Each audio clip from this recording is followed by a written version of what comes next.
Hey, what is up guys, I'm KBHD here, and this is the Galaxy Note 5, so the latest and greatest from the big smartphone lineup from Samsung. So with this latest in the Note series, most of the biggest changes and most of the new stuff with this phone is just on the outside. It's with the new design language, the new look of the hardware, and just how different it looks and feels than the last Note. We now have an all metal and glass phone on the outside, so chamfered metal rails on the sides of the phone, antenna bands on the top and the bottom, and curved all glass back. That's both much prettier, but also potentially much uglier when you inevitably get a bunch of fingerprints on it. This thing is a fingerprint magnet.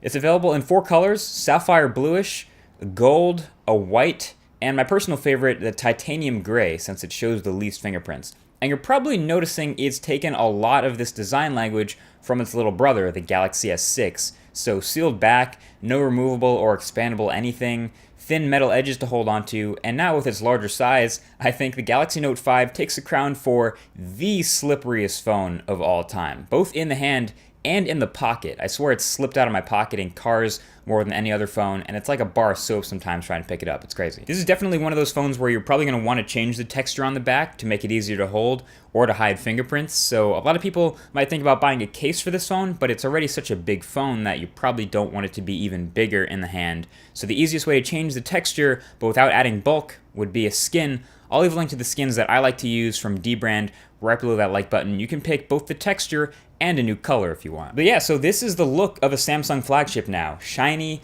glossy, and ultimately more premium looking. I also like that they kept working on footprint, so the Galaxy Note 5 is actually a bit smaller than the Note 4 thanks to a very thin side bezel. And other things like, the headphone jack placement and the fingerprint sensor and the buttons are all excellent. The buttons, like the Galaxy S6, are super clicky and tactile and satisfying and easy to press. There are definitely still cons to this new design though. One, there's no IR blaster anymore, not sure why. I didn't really use the one on the Note 4 a ton, but it was nice to have. But then 2 and 3, a smaller non-removable battery and no expandable storage. These two things only feel like such a big deal because of the natural comparison to the predecessor, the Galaxy Note 4, which had a larger removable battery and a micro SD card slot. So it kind of feels like you're losing features while moving up a generation. The expandable storage isn't a huge deal to me because I can work with 32 gigs, but if you want to take your music collection offline, or if you take a lot of 4K video, then you'll probably start to fill it up pretty quick. And I'll talk about the battery life more in a bit. The speaker at the bottom, when you're not blocking it, is loud and fairly impressive, but I hold my phone like this, and I sometimes block the speaker, and when I accidentally do, it's actually amazing how much it suffers. Obviously, you'll know immediately when you're blocking it, but it's almost comical how pretty much you can mute the speaker by putting a fingertip over the speaker grill since it's so small.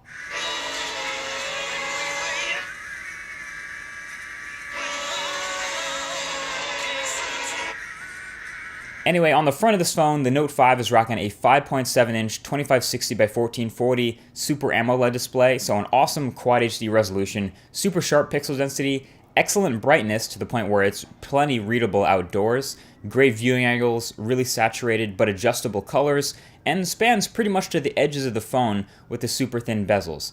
It is the best display on any smartphone right now. So if you like screens, then...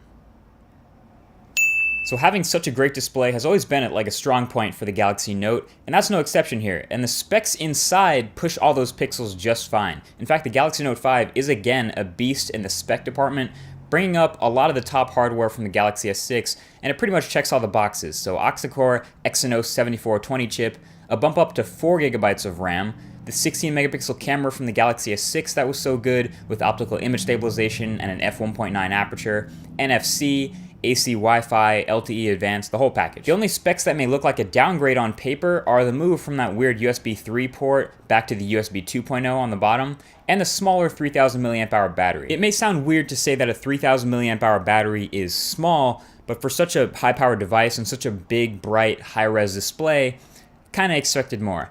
My battery life on the Galaxy Note 5 was pretty decent, not great. It was a lot better than the Galaxy S6, which was abysmal, but I would give this, I rated it somewhere between 3.5 to 4 hours of screen on time, sometimes more, which to my use for a phone like this is a B. Now Sammy is trying to make up for that non-removable battery with wireless charging, which is much faster than before, and fast charging, which is super awesome on this phone. So if I'm about to head out and I find myself with low battery, I can legit plug in for like 10 minutes and have significantly more power before I head out. Now, obviously, this isn't a 100% solution for a sealed-in battery, but it's a pretty damn good one, and I'm usually around a power source where I can plug in, whether I'm at home or in my car or something. So I am a fan of fast charging.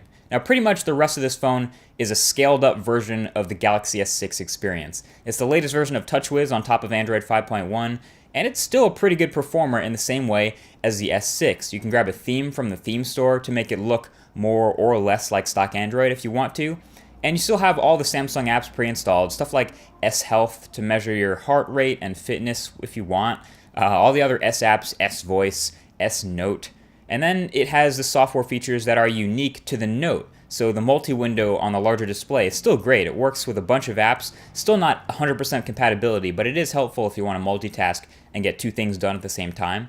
And then, of course, you can't forget the stylus, or S Pen. Now, you might be thinking, hey, wait, that's weird. How do I get it out of the phone if it's embedded like this?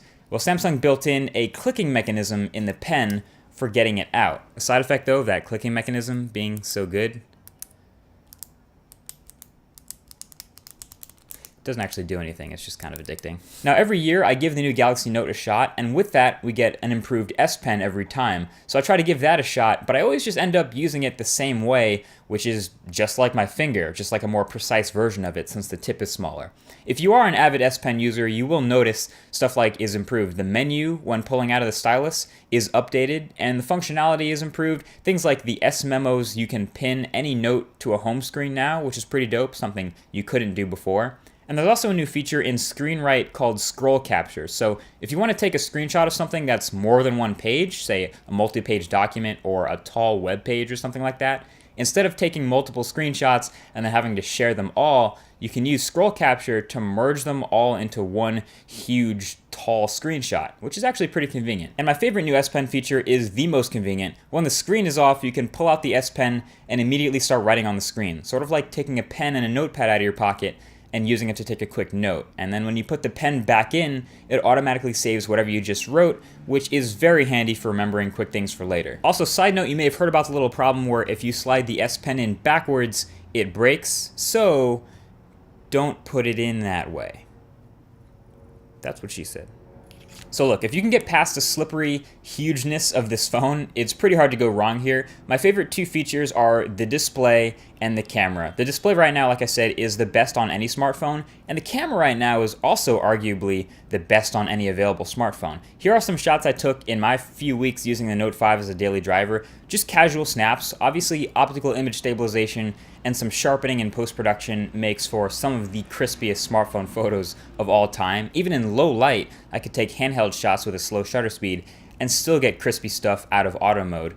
It does have a pro mode if you're feeling like digging into it, but for the most part, people use their smartphone cameras in auto, and the Note 5 is great at that. The one other smartphone I think that might come close to the Note 5 in terms of image quality is the LG G4 in manual mode, but the Note 5 does in 2 seconds in auto what could take anyone else 10 seconds fiddling in manual mode. So you gotta hand it to Samsung for that. So yeah, there you have it. That's the Note 5. The sealed back and the smaller battery kind of make it feel less like a power user's dream phone that we had in previous Notes, and more like a bigger version of their already kind of big premium flagship, the Galaxy S6. That's why I'm calling it the Galaxy S6 Plus. Not that there's anything wrong with that, it's still a pleasure to use and an absolute killer on the spec sheet.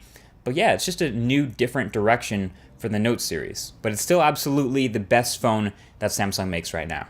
Thanks for watching, and I'll talk to you guys in the next one. Peace.